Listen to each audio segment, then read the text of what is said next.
नमस्कार। श्रृंखला YouTube channel में आप सभी का स्वागत है। आज हम लोग देश भर के जो इन्वेस्टिगेटिव एजेंसीज हैं, जो जांच एजेंसियां हैं, उसके बारे में बातचीत करेंगे।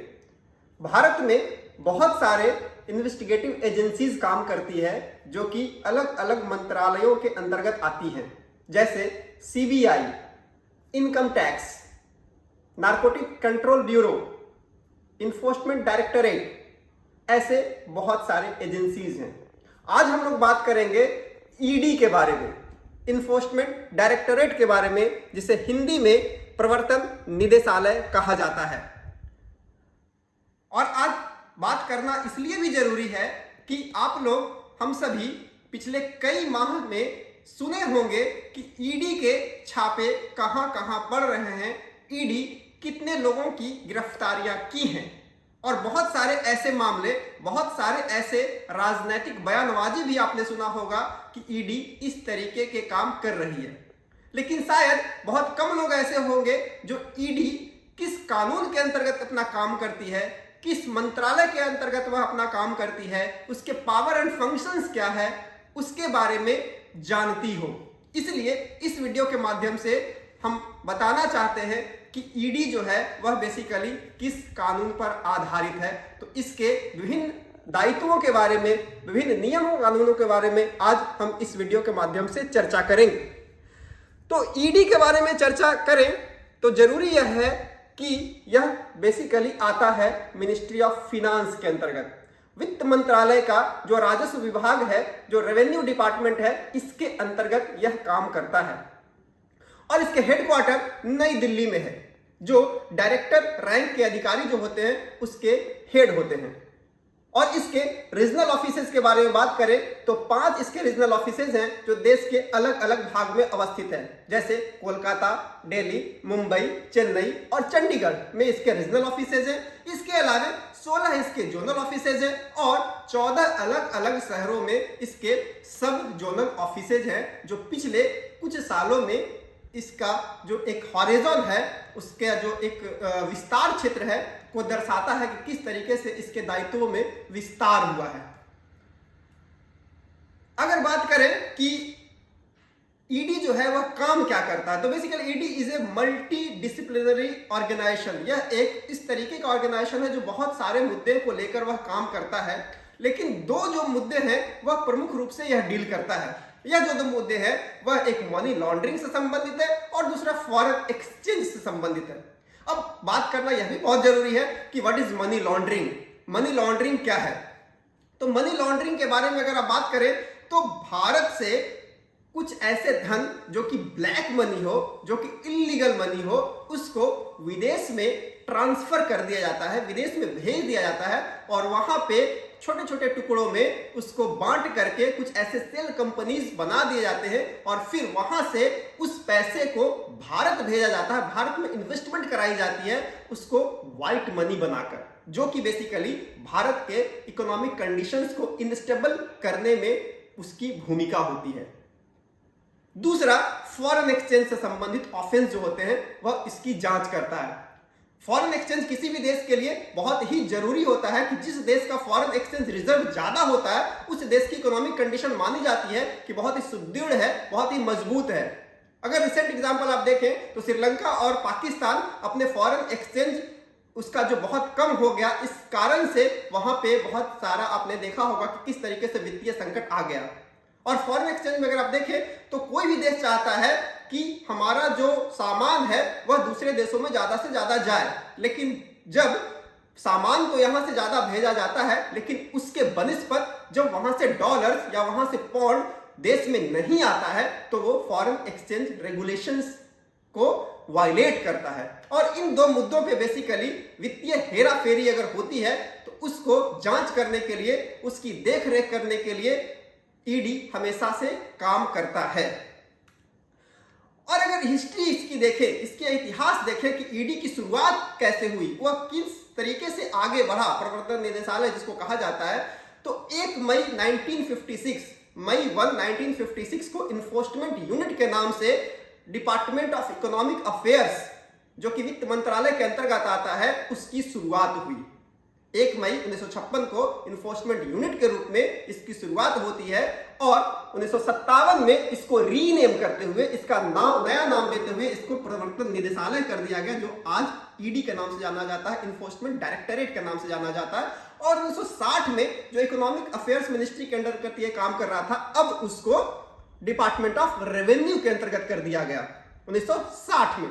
और 1960 के बाद 1973 में एक नया कानून बनाया जाता है, फॉरेन एक्सचेंज रेगुलेशन एक्ट, फेरा 1973। और फेरा को देखरेख करने के लिए ही बेसिकली ईडी काम करने लगा। अगर फेरा के बारे में बात करें तो फेरा जो है वह बेसिकली 1947 में पहली बार लाया गया था, और 1947 में जो फेरा कानून लाया गया था उसी को देखरेख करने के लिए 1956 में ईडी की स्थापना की गई थी, ईडी की शुरुआत की गई थी। और उसी को 1947 का जो कानून था उसको अब रिपील करते हुए फिर से एक नया फेरा 1973 में बनाया गया। और कुछ सालों से तक 1973 से लेकर 1977 के बीच में जो ईडी है उसको मिनिस्ट्री ऑफ फिनांस से हटाते हुए उसको उसका दायित्व चेंज करते हुए उसको मिनिस्ट्री ऑफ पर्सनल के अंतर्गत कर दिया गया, कार्मिक मंत्रालय के अंतर्गत उसको रखा गया। लेकिन 1977 के बाद फिर से उसको राजस्व विभाग में ही उसको डाला गया। राजस्व विभाग ही अब उसका नियंत्रण करता है, और अभी भी राजस्व विभाग जो कि वित्त मंत्रालय के अंतर्गत आता है वह ईडी का प्रशासनिक जो भी उसका क्रियाकलाप है उसकी देखरेख करता है। 1991 में एक आपको पता होगा कि एलपीजी आया, आर्थिक उदारीकरण भारत में आया, और भारत की बहुत सारे ऐसे आर्थिक गतिविधियां, बहुत सारे चेंज हुए, और उस आर्थिक गतिविधियों को चेंज होने के बाद ठीक तरीके से काम करे उसके लिए अटल बिहारी वाजपेयी की गवर्नमेंट ने 1999 में फेरा को रिपील करते हुए जो 1973 में आया था उसको फेमा को बनाया। फेमा मतलब फॉरेन एक्सचेंज मैनेजमेंट एक्ट 1999। तो 1999 का जो फेमा आया कानून, अब उसको ईडी किस तरीके से इन्फोर्स हो, किस तरीके से वह ठीक तरीके से लागू हो उसकी देखरेख करता है। और 2002 में एक नया कानून बनाया गया, PMLA, prevention of money laundering act 2002। और अभी 2018 में एक और कानून लाया गया है जिसको कहा जाता है FEAOA, foreign economic offenders act. ऐसा एक नया कानून 2018 में आया। तो इन सब कानूनों की देखरेख करने के लिए, इन सब कानूनों की अच्छी तरीके से किस तरीके से पूरे देश में लागू हो पाए, बेसिकली ईडी जो है उसकी जिम्मेवारी है कि उसका वह काम करे, उसको वह अच्छा से देखरेख करे। यह एक इन्फोर्समेंट इकाई है, वह एक ऐसी इकाई है जो कि कानून अच्छे तरीके से लागू हो उसको देखरेख करने के लिए इन्फोर्समेंट डायरेक्टरेट को बनाया गया है, ईडी को बनाया गया है। तो ये 4 के बारे में अभी हम लोगों ने चर्चा किया। The prevention of money laundering act, PMLA 2002 जो कि क्रिमिनल लॉ है। यह भी बहुत इंपॉर्टेंट है कि भारत में 2 तरीके के लॉ हैं, एक सिविल लॉ होता है और एक क्रिमिनल लॉ होता है। तो prevention of money laundering act PMLA जो है वह 2002 में जो आया है वो क्रिमिनल लॉ है। और दूसरा जो कि 1999 का law, the foreign exchange management act, FEMA जो है वह एक सिविल लॉ है। तो ये 2 जो लॉ है यह इंपॉर्टेंट है जो कि ईडी उसकी देखरेख करता है। और the fugitive economic offenders act जो है वह 2018 में आया, और फॉरेन एक्सचेंज रेगुलेशन एक्ट 1973 में जो है वह भी अभी काम इसलिए कर रहा है क्योंकि 1973 के पहले के जो केसेस है वह अगर ईडी उसको देखरेख कर रहा है तो वह फेरा से ही रेगुलेट अभी तक होता है। अब देखें कि ईडी के बारे में इतनी चर्चाएं क्यों हैं और उसकी शक्तियां जो है वह क्यों ज्यादा आजकल लोगों को लग रहा है। तो उसमें भी देखने की जरूरत है कि बेसिकली वह अपने शक्ति कहां से लाता है, किस एक्ट के तहत उसको इन सारी शक्तियों को दिया गया है। तो सबसे महत्वपूर्ण बात करें तो पीएमएलए जो एक्ट है, prevention of money laundering act जो है 2002 का, उसने उसको बहुत सारे शक्ति दिए है और इसलिए ईडी जो है अब बहुत ज्यादा शक्तिशाली बन गया है। एक ऐसी इकाई बन गया है जो कि विभिन्न मुद्दों पर वह जांच करके आर्थिक अपराध को रोकने का वह काम कर रहा है।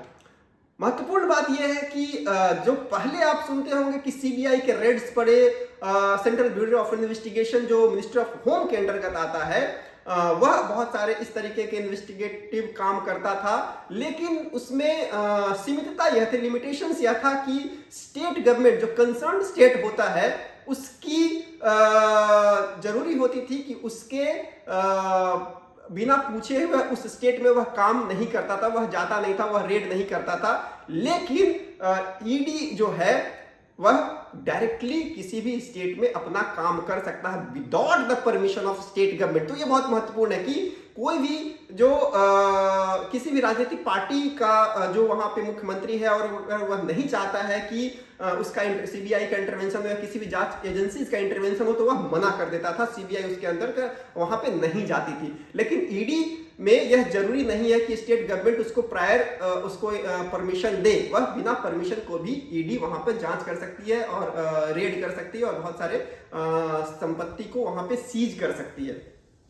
पीएमएलए में 3 ऐसी शक्तियां उसको दिया गया जो कि बाकी सब एजेंसी से इसको अलग करता है। वो 3 शक्तियां कौन है उसके बारे में बातचीत हम लोग करते हैं। पहला है कि इन्फोर्समेंट डायरेक्टरेट जो है वो बिना कोर्ट ऑर्डर के भी किसी प्रॉपर्टी को वह अटैच कर सकती है। आमतौर पर आपको पता है कि किसी के भी संपत्ति को सीज करना या अटैच करने के लिए कोर्ट के परमिशंस की जरूरत होती है, लेकिन पीएमएलए एक्ट जो है 2002 का वह ईडी को यह शक्ति देता है कि कोर्ट के परमिशन नहीं चाहिए अगर वह किसी के खिलाफ एलिगेशंस लगाता है, किसी के खिलाफ उसके पास पुख्ता सबूत है कि कोई इकोनॉमिक ऑफेंस किया है, कोई आर्थिक अपराध किया है, तो उसके संपत्ति को वह अटैच कर सकता है। मतलब अटैच करने का मतलब यह होता है कि वह बेसिकली ईडी जो है गवर्नमेंट के रेवेन्यू में उसको डालता है।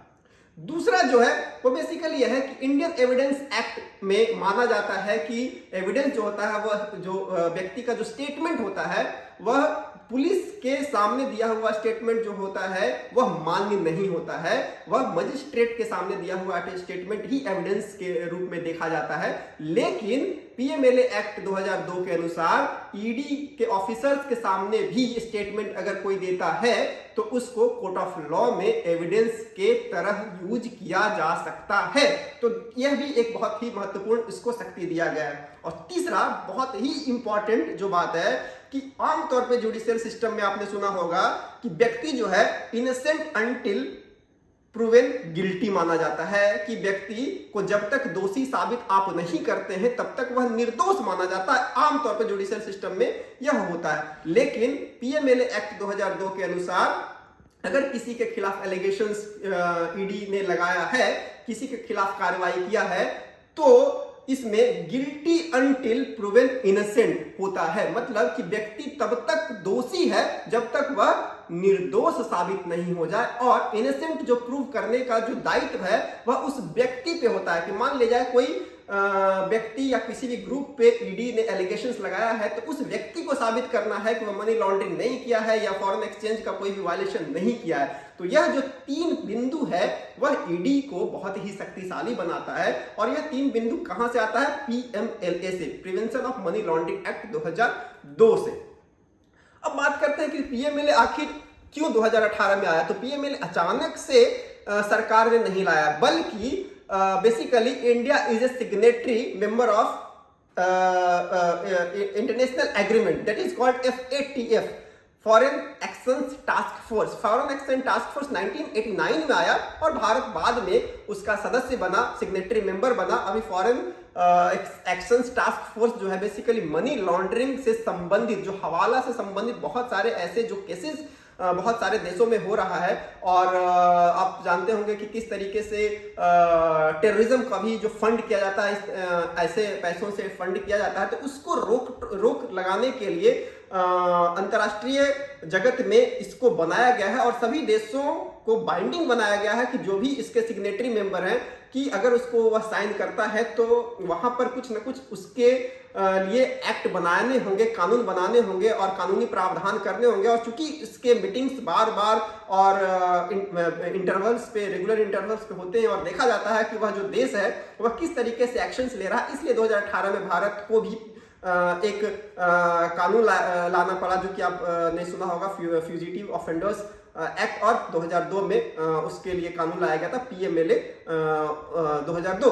तो भारत कहीं ना कहीं इंटरनेशनल एग्रीमेंट्स से भी बंधा हुआ है कि उस तरीके के एक एजेंसीज होना चाहिए जो कि आर्थिक अपराध से जुड़े हुए जो पहलू हैं उसको सख्त से ठीक तरीके से, उसको स्ट्रिक्ट तरीके से जांच करे और एक ऐसा माहौल देश और पूरे अंतर्राष्ट्रीय जगत में रहे कि कोई भी जो यहाँ से कोई बाहर भाग जाता है तो उस पर एक्शंस हो सके और तमाम ऐसे इश्यूज हैं।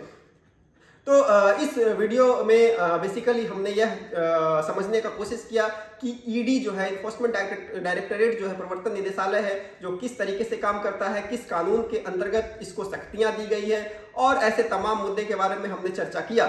अगर किसी आप लोगों में से किसी को इससे संबंधित कोई ओपिनियन हो, इससे संबंधित कोई क्वेरी हो, क्वेश्चंस हो, तो प्लीज़ आप कमेंट बॉक्स में करें। मुझे खुशी होगा कि उसके बारे में हम लोग और आगे इसके बारे में बातचीत करें। और बाकी जो जांच एजेंसीज हैं, बाकी सीबीआई और बाकी जितने भी जांच एजेंसीज हैं, बारी बारी से हम लोग भी उस पर वीडियो बनाएंगे और जो विभिन्न तरीके के एस्पेक्ट्स आते रहते हैं उसके बारे में भी हम लोग चर्चा करेंगे। बहुत बहुत धन्यवाद।